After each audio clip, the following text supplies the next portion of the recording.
So hi guys, today we have another problem that is construct list using given queue XOR queries. So obviously there will be some queries. So let us discuss what the query describes in this question. So basically you are given an array having pairs of elements. Basically the first element will be either 0 or 1. 0 depicts that you can insert the first element into your answer, and if it is 1, then you can apply XOR to each and every element which you have already have in the answer vector, right? So you can see that for this question, initially we have to put 0 into our answer vector, and then here it is 0. So you can add 6 into the vector. Okay. So they have already added 6 here, and if it is 0, then we can add again. So 3 is added also, and same thing 2 is added, and now you can see that the first element is 1, so I cannot add 4. I have to just XOR with every element that we have in our array. So here you can see that they have applied XOR operation with each and every element and got 4276. Okay. So next query that we have, that is 1. So you have to perform XOR operation again. Now in this case we have to perform 5 XOR with 5. So the result is 121723. So after that we have to sort the answer and return it. So this is the question that they are asking for. You may think like, okay, it is easy, right?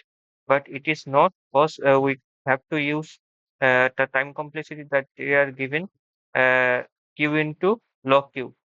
So we cannot use n square approach, that for each time we have to, we cannot apply XOR for each element, right?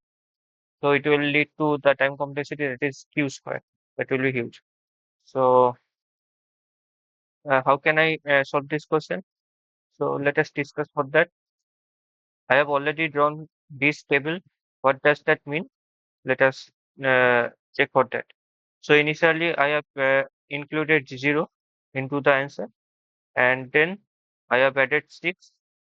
Let us take a pen. Okay. So now I have added 6, and now I have added 3, and now 2.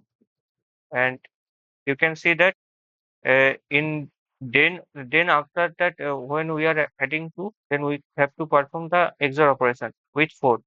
So this color is same with this value, so I am not performing the proper XOR operation. I'm just marking with the same color that depicts that I have performed some kind of XOR operation in this element, so they are marked with this color. Okay. So here I have performed 4 to everyone, and now I have performed 5 to everyone. So observe one thing. Do I need to perform 4 to everyone and then 5 to everyone? Obviously not. I can accumulate this value and then I can perform uh, for each element, right? Means I want to tell you that suppose here I have 4, right? So what is the binary of 4? That is 10, sorry, yes, 100.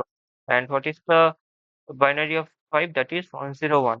So if I perform XOR operation, then the answer will be 100, right? Basically 1. So instead of performing a, every operation for every element, so I'm not using that. I'm just making the XOR of both two guys and make the answer, and then I perform the operation, that XOR operation for each and every element. Okay. So this will reduce the time complexity. So now moving forward, and I have added 6 here, and now you can see that I applied XOR with 7 to every of the elements. Sorry, I have missed one thing. Okay, so now you can see that I have performed 7 XOR operation to 7 to every other elements. But you can see that if that the previous approach that I have told you, that to accumulate all the values and then perform it, then if I accumulate 4, 5, and 7, that will be uh, 4, 5, 7. Both are XOR. both are XOR. So now I have to perform the XOR operation for each element. You can see that for 6, if I apply the XOR of both three numbers, will it be correct? Obviously not, because in this position only I have to apply XOR operation with 7, not 4, 5, and 7. Okay, so I cannot apply the accumulation approach here. So basically, what can I do? I have to traverse it from the reverse. Why in the reverse? Because you see the result that we get here, that is uh, end of the result, right? I have to traverse from the bottom to top. Then I can calculate for the right answer. Now you can obviously take that in this part the answer is correct, or in this part problem arises. So why I'm going to traverse from the beginning? I will traverse from the last. It will make sense. Okay. So let us try to traverse at the last of the array. So here you can see that initially the array will be empty, right? And I I have 7 here. Obviously the query will be look like this, 1 and 7, and obviously there will be no element, so I cannot perform any extra operation. And obviously you have to accumulate the value. So initially the value will be 7, the value of the x will be 7. And now here you can see that I have to include 6 into our answer. So before pushing into the array, I have to calculate the XOR value of 6, and 6 and what? 6 and 7. Okay.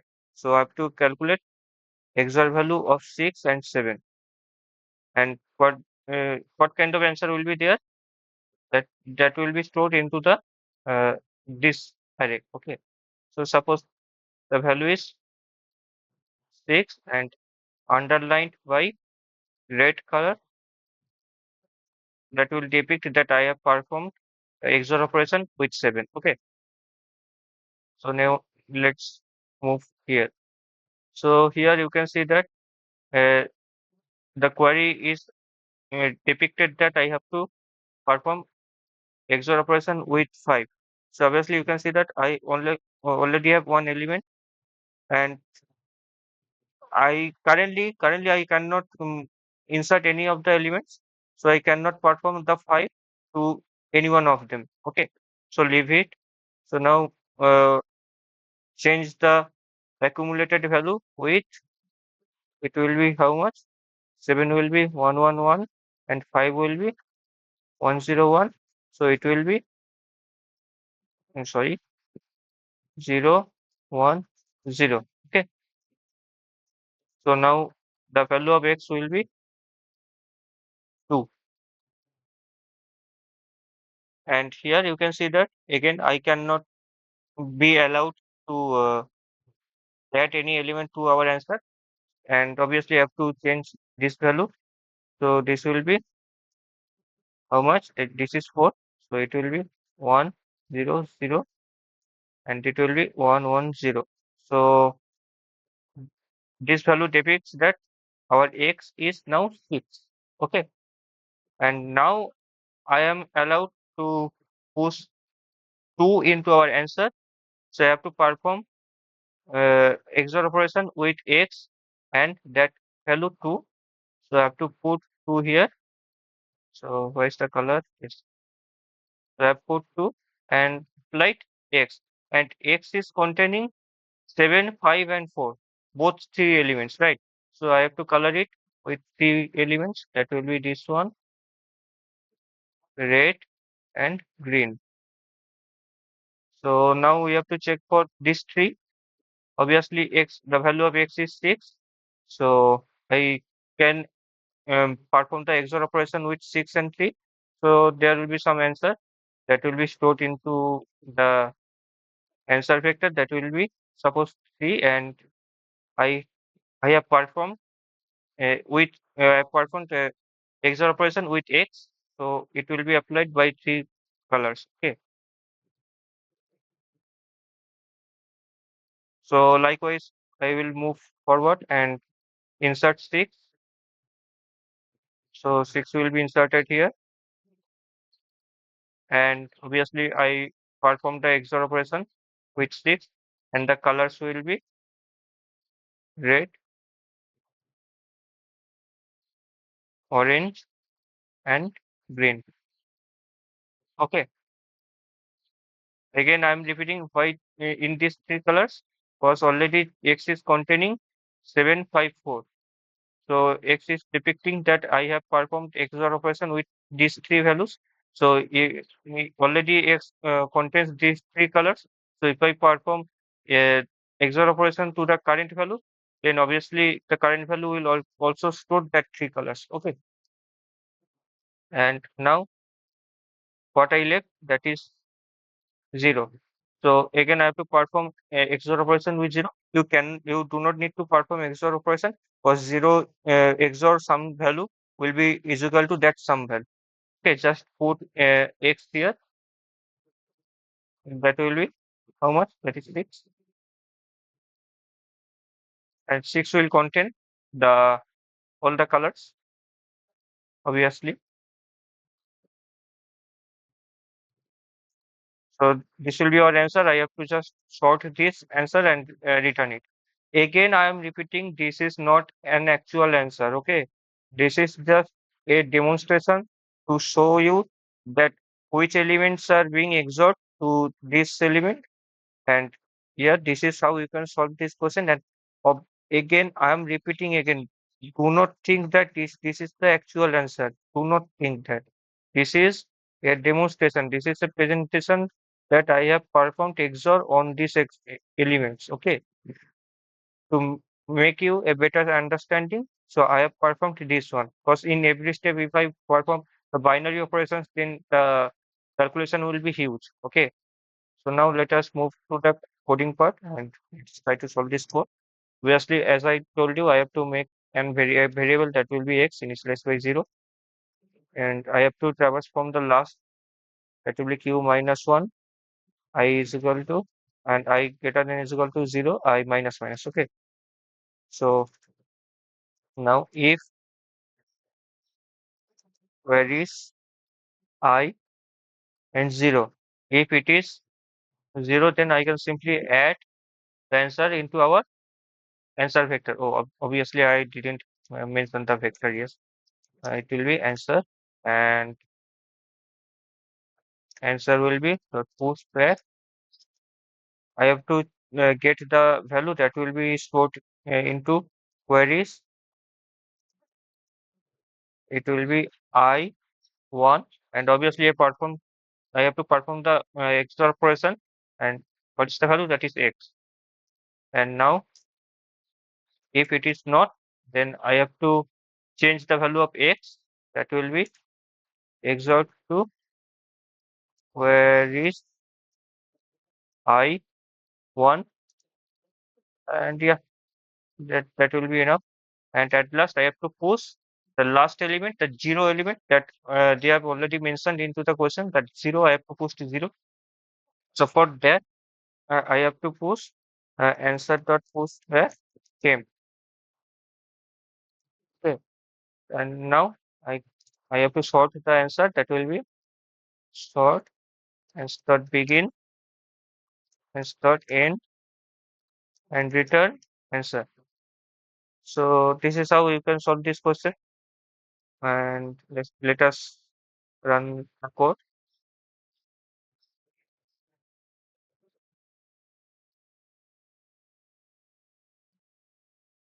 Mm, Okay, I have mentioned temp here. Will be not temp, will be X.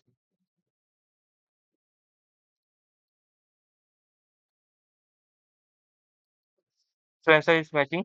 And now let us take this example.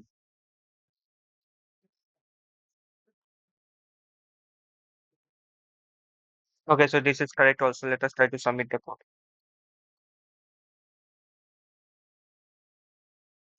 So it is working fine. So this is how we can solve this question. Obviously, the time complexity will be a q log q. This will take q, and this will take q log q. Obviously, I am sorting the answer, and this is how you can solve this question. Hopefully, you have understood everything, and yeah, which is the solution. Thanks for watching. See you in the next video. Bye.